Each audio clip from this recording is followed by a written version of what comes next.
Hello, I'm recording a new video, starting a playlist called My Opinions. So this video is about my opinions, Tom Clancy's The Division on PlayStation 4. I've just completed the game and I've played a little bit of the Dark Zone. I'm not going to give away any spoilers as to plot or endings or anything like that. What I will say is that I feel that for £60, because I bought the season pass bundle, I feel I really got something worth £60. Some would say that the battles between you and the bosses and what have you are repetitive. No offense, but in the history of gaming, how many fights have not been repetitive? It's very difficult for me to remember a time when games weren't repetitive in their playstyle. It's like, go here, do this. Wow, you've done it, move on. Go here, do this. You've done it, move on. There's very little variation in games. I mean, levels, areas change. The enemies might change in appearance or name, but all in all, it's the same old, same old. People compare this game to Destiny. Now, if I were to compare this game to Destiny at launch, I would say that Tom Clancy's The Division by far outweighs and outguns Destiny at launch. And even after launch, the Destiny has failed to live up to an area where it can compete with Tom Clancy's The Division. There are 4 different factions. There are the Cleaners, LMB, Rikers. Those are people who have broken out of Rikers prison, for those of you who are not familiar with the term. And there are the Rioters. The first encounter you'll have is with the Rioters, followed by the Cleaners, then the Rikers, then LMB in that order. They will fight against each other if they are in close proximity to each other, but more often than not, they're going to shoot at you. There are 3 different levels of enemy. There is the standard with the red health bar. There is the purple, which is the specialist, and then there's the elite. Above the elite is the elite with a name, and they are particularly dangerous and particularly tough to take down. But some would argue they're bullet sponges. Well, most bosses or most tough enemies in games are bullet sponges, or they have high shields, or they have superior firepower to the point that even if you could get a shot in on the enemy, it probably wouldn't make much of a dent in them, or you'd die first. So arguing that it's just full of bullet sponges is ridiculous. The enemy AI, I think, is brilliant because you've got multiple different methodologies of attack being employed by the enemy, whereas in Destiny, the enemies mostly cover or just rush you. What we see with The Division is enemies actually strategically planning methods of attack. Now, the writers have one particular style, and the Cleaners have a particular style, and the Rikers have a particular style, but the best coordinated enemies in the game you're going to see are the LMB, because they're a military, private military company, which is basically mercenaries. Graphically, on PlayStation 4, I would say the game looks amazing. I'm very impressed with it graphically. People have been complaining a lot about bugs. Luckily, I have encountered very few bugs in the game, any of which I've encountered I have reported to Ubisoft customer support, who have been polite and congenial. So, what is The Division about? What is the story? Well, the story is that there's been an outbreak of a contagion, and New York is under quarantine, or at least the section of New York that you're in, which is Manhattan, which is an island, which basically is reminiscent of Arkham City or Arkham Knight, where you're locked into a specific area and you can't do very much about your situation. You can't leave, you can't get out. You are there to do a job. There's a specific area of the Manhattan area where walking into it below level 30 is a bad idea. It's called the Dark Zone. That's basically a walled off area of Manhattan where things got so bad that it got abandoned and forgotten.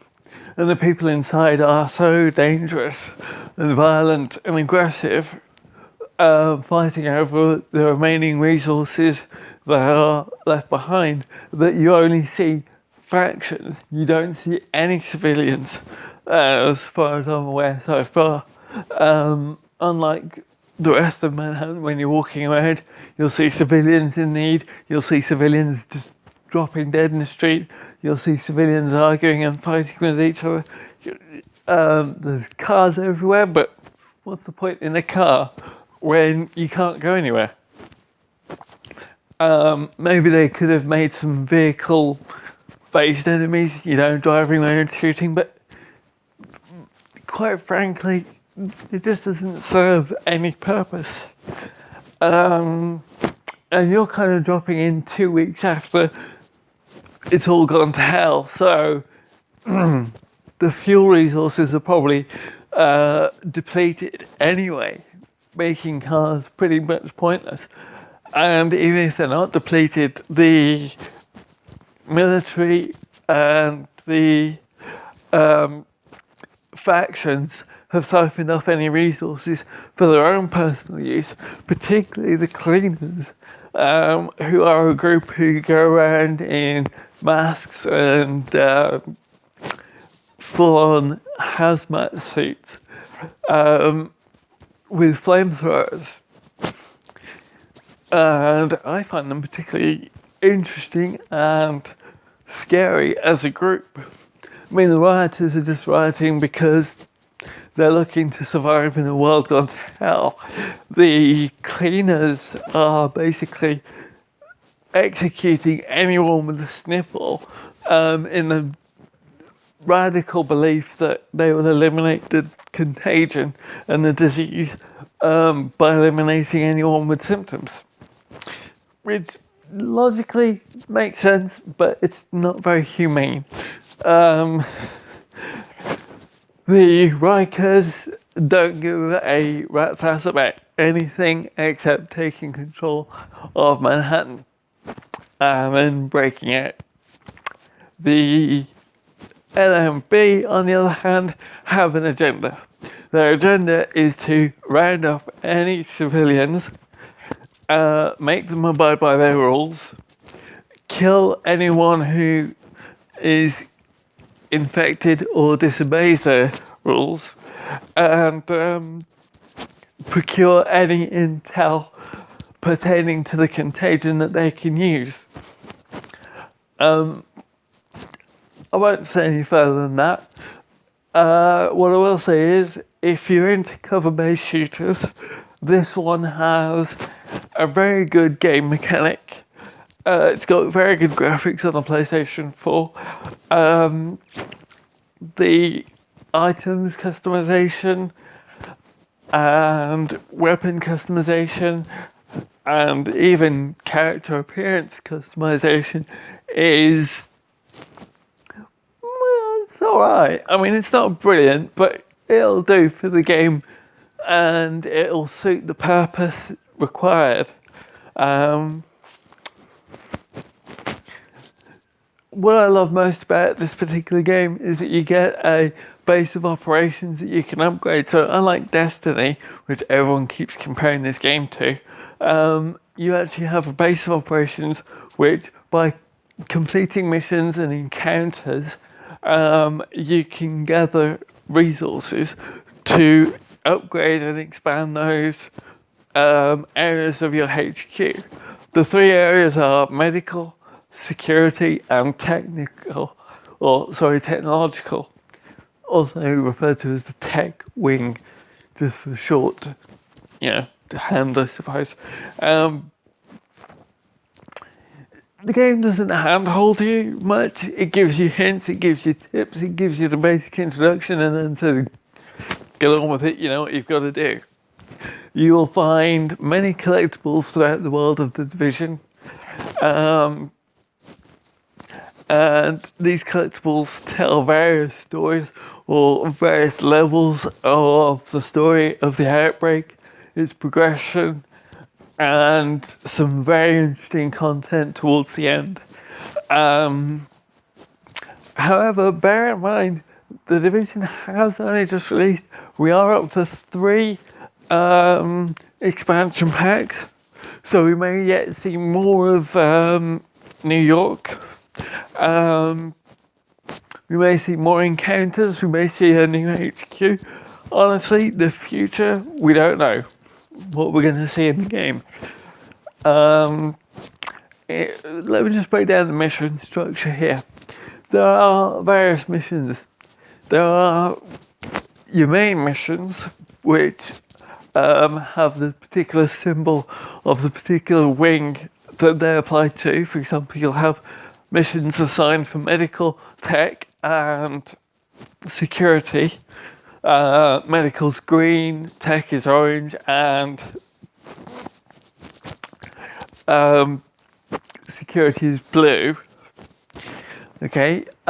During these missions, you may encounter locked doors, which you can collect lockpicks to unlock. There are hostage rescues, supply defending, supply gathering missions, and there are side missions, which are missions allocated to you per district of Manhattan from the safe house. At each safe house, you'll get to update your map with the locations of encounters and side missions. What else is there? Okay, yes, explaining encounters. Encounters are missions that are associated with the particular different wings, like medical, tech, and security, but they're smaller little battles and skirmishes that net you some points so that you can upgrade your wings, the wings of your HQ.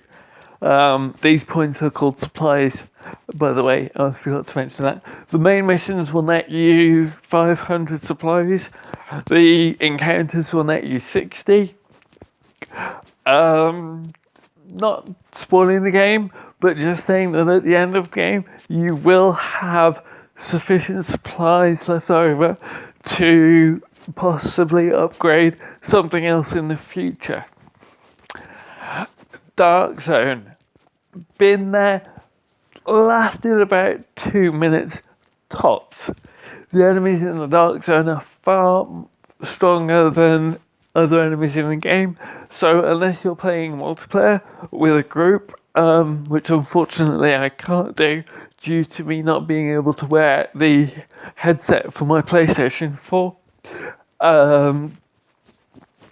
you are going to get creamed and wiped out fairly quickly. You could probably follow other Division agents around. By the way, Division agents is you and any other player in the game. There are no NPC Division agents that I've encountered yet in the game. However, that doesn't mean that they're not out there, and that doesn't mean that they won't be out there. Overall, I would give this game a 9 out of 10. Just because it lives up to everything that I was expecting from the game.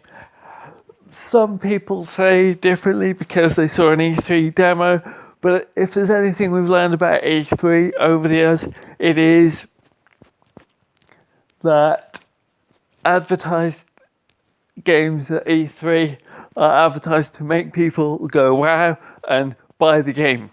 That's what E3 is about. That's what any games convention is about. It's about showing you, oh, look at this, let's buy it, it's shiny. Right? That is the whole purpose behind that, because that is done by the marketing team. It's not done by the devs, it's not done by the people programming on the ground floor, it's not done by the corporate office who tell the developers and programmers, this is what we actually want you to do with the game, regardless of the fact that programmers and developers are probably thinking, we could make this game so much better if we just did this. At the end of the day, what you have to understand is it's a corporation and it has a structure and it does what it does, the way it does it, because of the corporate structure. If a company was run by games developers, I imagine it would probably be run a lot better, and we'd see better quality games, and we'd see better treatment of programmers and developers. These are my opinions on Tom Clancy's The Division on PlayStation 4. Thank you, and have a good day.